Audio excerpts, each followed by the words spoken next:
on election night, when Donald Trump came out in the early hours of the morning and said, I believe we've already won.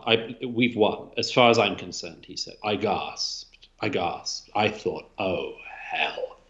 And there's several things about that. One is, you better, if you're the Trump team, you better provide really good proof fast about that. And frankly, what they've provided is not good enough proof yet.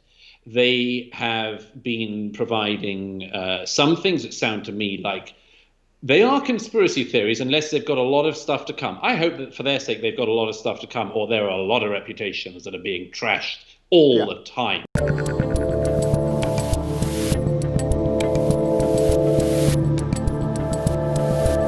More than 8 out of 10 Trump voters in the last poll I saw believe Donald Trump won the election. And obviously, Joe Biden's voters believe he won. This seems to me a very perilous moment for democracy. It's what I just described in Chemnitz on the national level. You saw the same thing, and you've come away with different conclusions. What do you think would be a responsible way for the media to talk about this then? Because one of the things I've been trying to do for the last couple of weeks here is I'm saying, look, I don't know exactly what happened. I don't think anyone really knows. I do know that at about midnight Pacific time here, that about 8 states that Trump had healthy leads in all stopped voting at the same exact time. I'm not saying Trump won. Now it's going to go to the courts and there's all sorts of things happening. But I've at least been trying to talk about it respectfully, right? So that it allows people to say, okay, let the process work. And then at the end, if it comes out that, yes, did I want Trump to win? Yes. But if the courts look at everything and he doesn't win, then so be it. But I think what a lot of people are frustrated, that 8 out of 10 you just referenced, I think what they're seeing is that the media won't even let you talk about it. And that if you talk about it, you're going to be put on a list. And you're going to be labeled a conspiracy theorist, and you're going to get booted from social media and the rest of it. And that strikes me as more of a problem maybe than what actually happened at some level. Well, no, I disagree with that. I mean, I think the biggest problem is if the president doesn't leave the White House and he's lost. Oh, well, of course, that if we get there and he has actually lost and he doesn't leave, of course. I mean, look, I'm sympathetic to much of your argument on this and your point of view on this. But I mean, by the way, I'm particularly irate about the fact that there are so many Democrats who spent 4 years claiming that the American voting system had been fundamentally undermined, and indeed that the Russians had stolen the 2016 election, something for which they never showed us any evidence, but they asserted anyway. Nancy Pelosi literally said that it was an illegitimate election. I mean, I'm irate about that. I was irate about it for 4 years. I'm irate about the fact that these same people now pretend that there is no such thing as voter fraud in America. However, the onus at this stage is on Donald Trump and his legal team to prove that he won the election. Now, I have to say, I've paid fairly close attention to this. As I say, but first of all, may I say, the thing of going to bed and the result being different when you wake up is not unheard of in elections. I mean, in the Brexit vote, lots of people went to bed thinking that that Britain was going to remain in the European Union. I remember it very clearly. And of course, then suddenly the results from Sunderland and elsewhere in the north of England came through and whoosh, we were out. And the same people woke up the next morning amazed. But that's what happens sometimes in elections. I do think that Donald Trump is behaving reprehensibly at the moment. I think that, frankly, I am very open for any and all explanations of voter fraud as it is going on in America, as it has gone on.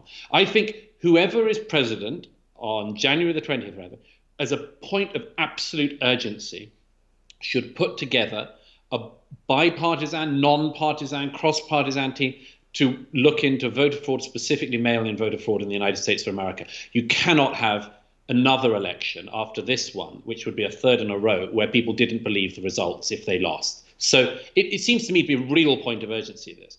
But on election night, when Donald Trump came out in the early hours of the morning and said, I believe we've already won. We've won. As far as I'm concerned, he said. I gasped. I thought, oh, hell. And there's several things about that. One is, you better, if you're the Trump team, you better provide really good proof fast about that. And frankly, what they've provided is not good enough proof yet.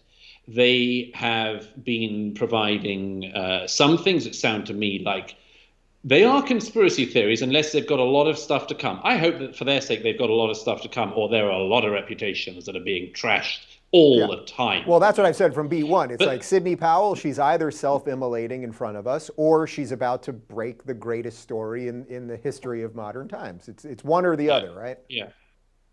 I suspect it's the first. And I think the same with Rudy Giuliani. You just can't give press conferences talking about dead Venezuelan leaders and think that the citizenry should. I mean, it's not just that you shouldn't treat the citizenry stupidly. You should not mislead people's belief in the most fundamental thing in our nations, which is that we vote and some people win and some people lose, and you know who's lost and who's won. This is a really dangerous thing. This is a dangerous element to be playing with.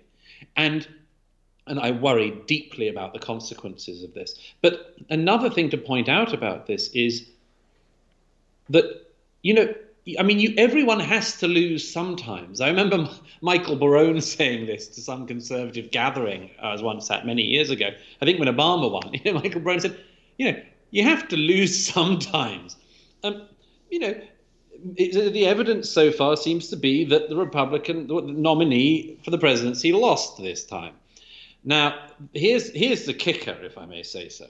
Yeah. For 4 years, one of the questions has been, why has Donald Trump not been able to recruit? Now, there have been some very remarkable people who have worked for him, and I wouldn't do down any of them. I'm thinking of people like, I think, Secretary of State Mike Pompeo, Elliot Abrams and others. There's some very, very serious, particularly foreign policy figures who have worked for him, who I deeply admire.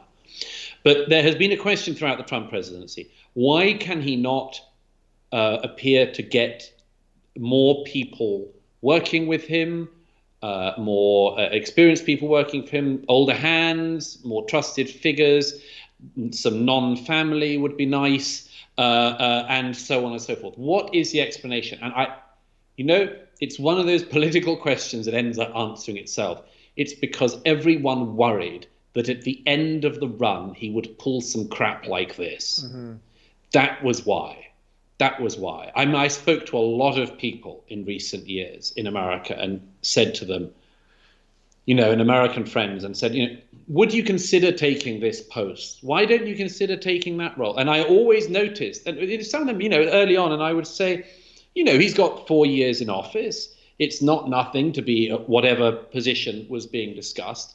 And I noticed always this reticence. I think Neil Ferguson on your show said that there was always this risk that Trump was going to do something or come down in a way that was a scandal of of not only Nixonian proportions, but that would make Nixon look like, a sort of Tea Party.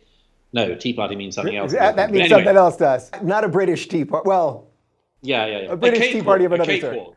Yeah. Cakewalk. I think, yeah. Cakewalk, yeah. And I think that's I think that what we are seeing at the moment may be the answer to that question. I have seen it once else in politics, in European continental politics, with a much more minor political figure, who the same question was, why can't people cohere around him? Why don't people trust him? And in the end, the answer answered itself, because he was going to, in the end, pull the crazy crap he pulled. And I think that unless the Trump team can very, very swiftly provide evidence that is very good and persuasive, they are playing with an element that they should not be playing with. And I think it will deeply diminish the Republican Party if it allows it to go on. It will diminish conservatives. It will diminish the millions and millions of decent American voters who were trying to send a very distinct message in 2016, who were reviled for 4 years, insulted for 4 years, called every imaginable name for 4 years.